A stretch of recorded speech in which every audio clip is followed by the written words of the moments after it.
ఇప్పుడు ఒక 3 monthsలో అది ఏది ఇవ్వలేనంత ఫేమ్ అయితే ఇచ్చి పెడుతుంది బ్రో. అది నేను ఫేమ్ చెప్పగలుగుతా. ఇస్తుంది, అదే అంటున్నా. ఫేమ్ ఇస్తుంది. ఆ ఫేమ్‌ని సరిగ్గా యూటిలైజ్ చేసుకోలేకపోతున్నారా? ఏంటి అసలు వాట్స్ కాదు హ్యాపెనింగ్ అంటే అని? మీకు సింపుల్ ఎగ్జాంపుల్ చెప్తా. 'DJ Tillu' was a super duper hit 100 కోట్ల film. But did that reflect on Jack? It didn't reflect. Because they will see at the content. Content నచ్చిందా లేదా అన్నది. సేమ్ హీరో కదా. అండ్ ఆయన ప్రీవియస్ ఫిల్మ్ అప్పుడు ఇంకా అసలు రికగ్నిషన్ కూడా అంత లేకుండే 'డీజే టిల్లు పార్ట్ 1' వచ్చినప్పుడు. కానీ ఇప్పుడు ఇంత పెద్ద సూపర్ స్టార్ అయిన తర్వాత కూడా ఇట్ డిడ్ంట్ వర్క్అవుట్. అంటే at the end of the content needs to speak. అంటే వాళ్ళ ప్రీవియస్ ఫిలిమ్స్ కానీ ఏది కూడా వర్కౌట్ కాదు. అంటే ఇండస్ట్రీ కూడా అది అర్థం చేసుకోవాలి. అంటే ఇండస్ట్రీలో అంటే ఉన్న బ్యాడ్ థింగ్ ఏంటంటే నేను అబ్జర్వ్ చేసింది, వాళ్ళ లాస్ట్ ఫిల్మ్ 100 కోట్లు కొట్టింది, 200 కోట్లు కొట్టిందంటే సో నెక్స్ట్ ఫిల్మ్కి 50 కోట్లు, 60 కోట్లు, 100 కోట్లు పెట్టి తీస్తారు. అది అప్పుడప్పుడు 5 కోట్లు, 10 కోట్లు కూడా రాదు.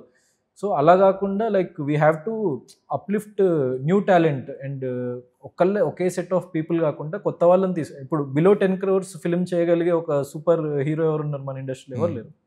10 crores బిలో ఎవరు చేయలేరు అసలు ఫిల్మ్. ఒక ఎస్టాబ్లిష్డ్ యాక్టర్ అంటే even the least of the least tier actors కూడా అట్లీస్ట్ 20-25 crores వాళ్ళకి సినిమాకే అవుతుంది. 5-6 కోట్లు డిమాండ్ చేస్తుండ్రు అంటే remunerations.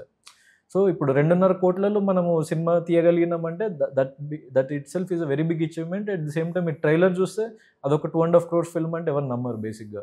So that's our view point. అంటే నేను I'm here for I'm here to create content, good content. ఇప్పుడు సోలో బాయ్ వచ్చింది చూడండి, మీకు నచ్చిందో నచ్చలేదో, ఎంత ఒక సెట్ ఆఫ్ ఆడియన్స్కి అయితే నచ్చుతుంది కదా. Next film this will be even 5-10 times bigger than this. That's already in line-up.